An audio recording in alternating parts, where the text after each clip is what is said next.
रमजान के महीने में ले दे के उल्टा सीधा कुरान पढ़ते हैं, हमें मखारिज की तमीज नहीं, अल्फाज कहाँ से निकलते हैं ये हमें मालूम नहीं, कहाँ गुन्ना होता है हमें ये पता नहीं, कहाँ इजहार होता है हमें ये पता नहीं, कहाँ इदगाम होता है हमें ये पता नहीं, कहाँ क्या होता है हमें पता नहीं। 80 साल की उम्र पाने के बाद हम कब्र में चले गए, 90 साल के हो गए हम कब्र में चले गए, पूरी जिंदगी हमने काम में गुजार दी, यूनिवर्सिटी के चक्कर काटते हुए जिंदगी हमने गुजारी, प्रोफेसर हम बन गए, लेक्चरर हम बन गए, साइंटिस्ट हम बने, लेकिन कुरान के कारी ना बन सके, कुरान पढ़ने वाले ना बन सके। उसकी वजह क्या है? हमारे वहमो विजदान में यह बात बैठ चुकी है, कुरान पढ़ने से क्या होगा?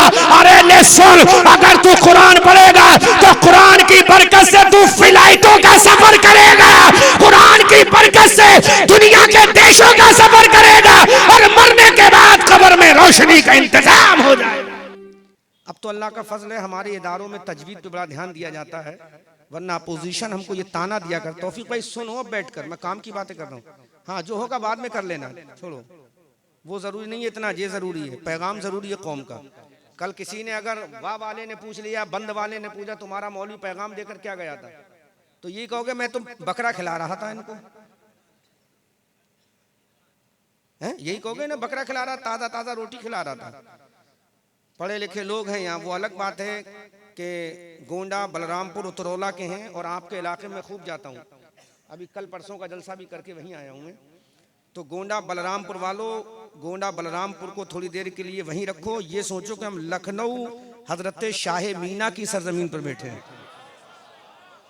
वो शाह मीना जिसने दरख्त के हर पत्ते पे बैठ के ये साबित कर दिया, देवबंद वालों को भी बता दिया, नदवा वालों को भी बता दिया, जब एक गुलाम शाह मीना के पावर का आलम ये है तो नबियों के जो इमाम है उनके पावर का आलम क्या होगा।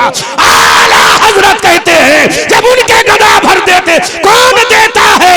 देने को मुंह चाहिए, देने वाला है सच्चा हमारा नबी।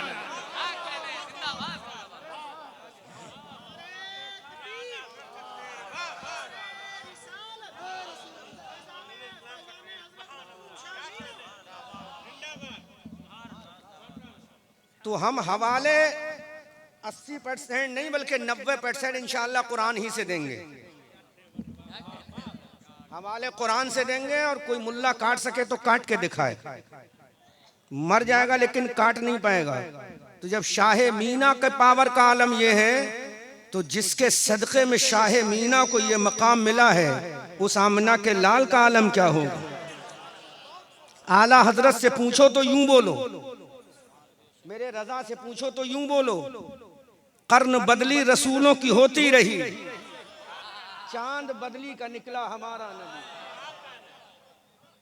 हमारा नहीं। तो चूंकि पढ़े लिखे लोग हैं ना, लखनऊ की सरजमीन है, तो तहजीब की चादर ओढ़ के गुफ्तगू करना है, अदब का बिस्तर लगा के बात करना है, और मोहब्बतों प्यारो खुलूस इश्को वफा की चेयर पे बैठ के गुफ्तगू करना है, और फिर हमें उठाना है वो कलम जिसमें जुल्फिकार हैदरी की काट भी है, सैफुल्लाह की तलवार की चमक भी है, हजरत जर्रार के नेज़े की चुभन भी है, हजरत कैका के तलवार की ढाल तलवार की मार भी है। जब वो कलम बरेली की धरती के महल्ला सौदा गिरान में उठा तो चारों जानिब से आवाज आई, कौन देता है? देने को मुंह चाहिए, देने वाला है सच्चा।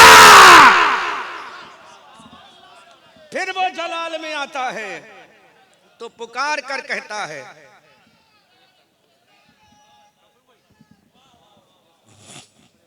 मोहब्बतों के साथ खड़े हो जाएं। देखें शहजादे मौलाए कायनात पीर तरीक़त रहबरे राहे हक़ व सदाकत सैयदी मुर्शिदी सैयद शाह सैयद मोहम्मद सईद मियाँ साहब क़िबला शहजादे हुजूर ताहिर मिल्लत की आमद हो रही है।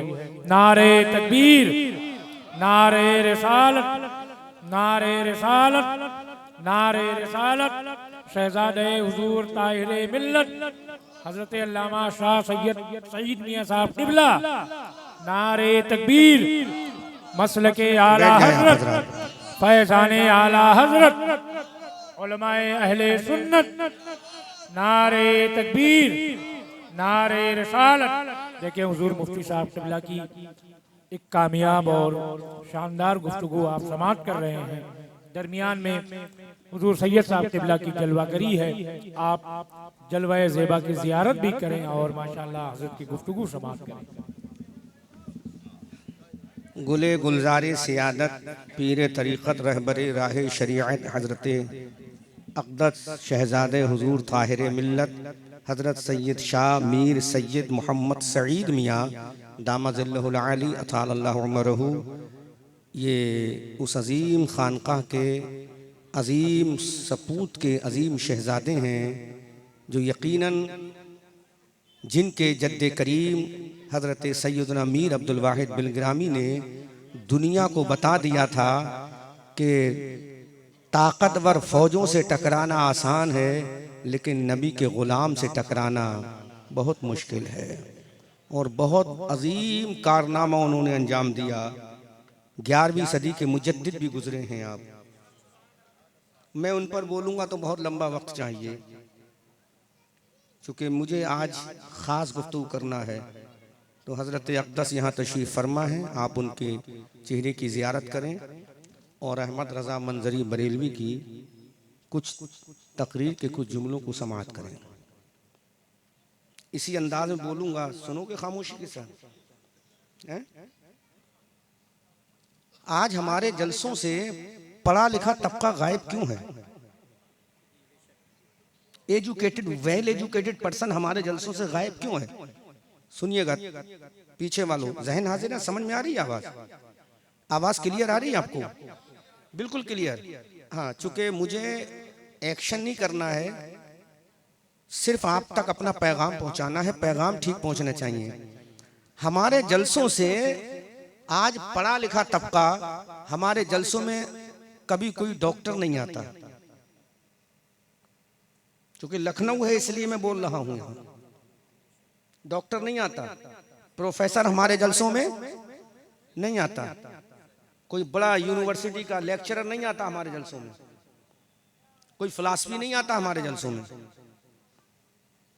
जिनको दुनिया वेल एजुकेटेड कहती है, दुनिया जिनको वेल एजुकेटेड कहती है, हम नहीं कहते, दुनिया जिनको वेल एजुकेटेड कहती है, वो लोग जलसों में नहीं आते।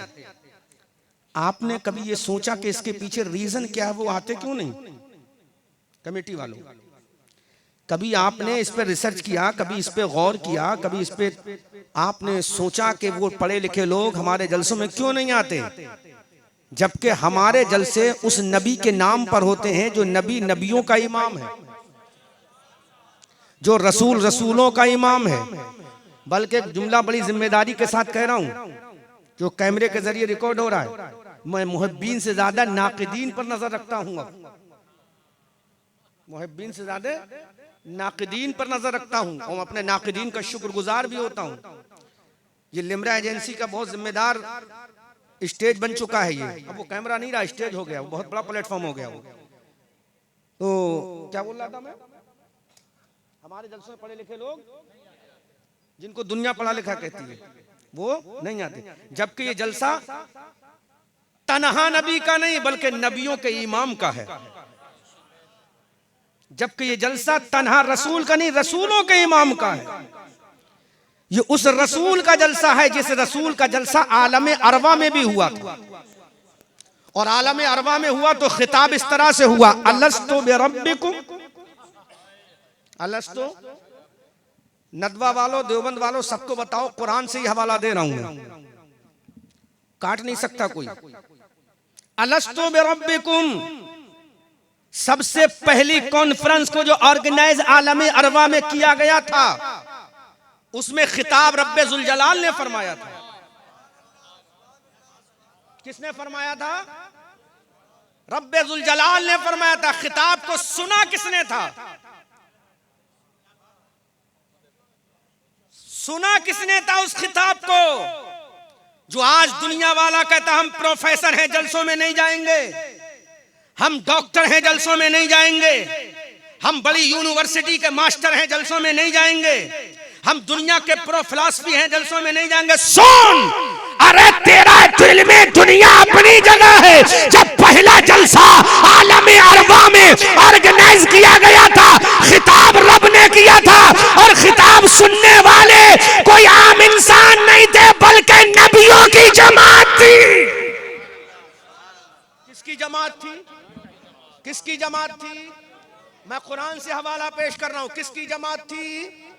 बोलो, सुना करो, कुछ पढ़ी लिखी बात सुना करो, आदत डालो सुनने की, वरना मेरे भाइयों तुमसे यही कहा जाएगा कि तुम्हारे मौलवी सिर्फ झुंझुना थमा के जाते हैं, तुम्हारे मौलवी सिर्फ चादर और फूल और गागर और हार पे तकरीर करके जाते हैं। जब तुम कुरान और हदीस की रोशनी में बात सुनोगे, सुनाओगे, तो हमें ताना नहीं दिया जाएगा हमारे मौलवी झुंझुना थमा के नहीं जाते। हमारे नबी रब्बे जुल जलाल की एक तरफ रहमत दिखा के जाते हैं तो वो जब्बार और कहार है ये भी बता के जाते हैं। एक तरफ बताते हैं कि हमारा नबी अपनी वालिदा माजिदा के शिकमे अथर से पैदा हुआ, तो एक तरफ मौलवी हमारे ये भी बता दे जाते हैं कि जहां दुनिया ना जा सके, जहां जिब्राइल ना जा सके, वहां लामका में मेरा रसूल गया है, ये भी बता के जाते हैं। बात समझ में आ रही है? इसलिए मैं ज्यादा अल्फाज में नहीं जाऊंगा, डायरेक्ट गुफ्तगू कर रहा हूं आपसे। पहला जलसा हुआ आलम अरबा में, कहां हुआ? खिताब रब ने फरमाया, और खिताब क्या था? अलस्तु बिरब्बिकुम। क्या खिताब था? जोर से कुरान है। अरे तौफीक तो हमें वैसे ही नहीं कुरान पढ़ने की। बात समझ में आ रही है? मुहर्रम का महीना गुजरता है, कुरान की तौफीक नहीं हम पढ़ सके। मुहर्रम सफर का महीना गुजरता है, रबीउल अव्वल का महीना गुजरता है, रबीउल आखिर का महीना गुजरता है, जमादुस सानी का महीना गुजरता है, रजब का महीना गुजर गया, शाबान का महीना गुजर गया। रमजान के महीने में ले दे के उल्टा सीधा कुरान पढ़ते हैं। हमें मखारिज की तमीज नहीं, अल्फाज कहां से निकलते हैं ये हमें मालूम नहीं, कहां गुन्ना होता है हमें ये पता नहीं, कहां इजहार होता है हमें ये पता नहीं, कहां इदगाम होता है हमें ये पता नहीं, कहां क्या होता है हमें पता नहीं। 80 साल की उम्र पाने के बाद हम कब्र में चले गए, 90 साल के हो गए हम कब्र में चले गए। पूरी जिंदगी हमने काम में गुजार दी, यूनिवर्सिटी के चक्कर काटते हुए जिंदगी हमने गुजारी। प्रोफेसर हम बन गए, लेक्चरर हम बन गए, साइंटिस्ट हम बने, लेकिन कुरान के कारी ना बन सके, कुरान पढ़ने वाले ना बन सके। उसकी वजह क्या है? हमारे वहमो विजदान में यह बात बैठ चुकी है, कुरान पढ़ने से क्या होगा? अरे ले सुन, अगर तू कुरान पढ़ेगा तो कुरान की बरकत से तू फ्लाइटों का सफर करेगा, कुरान की बरकत से दुनिया के देशों का सफर करेगा, और मरने के बाद कब्र में रोशनी का इंतजाम हो जाएगा।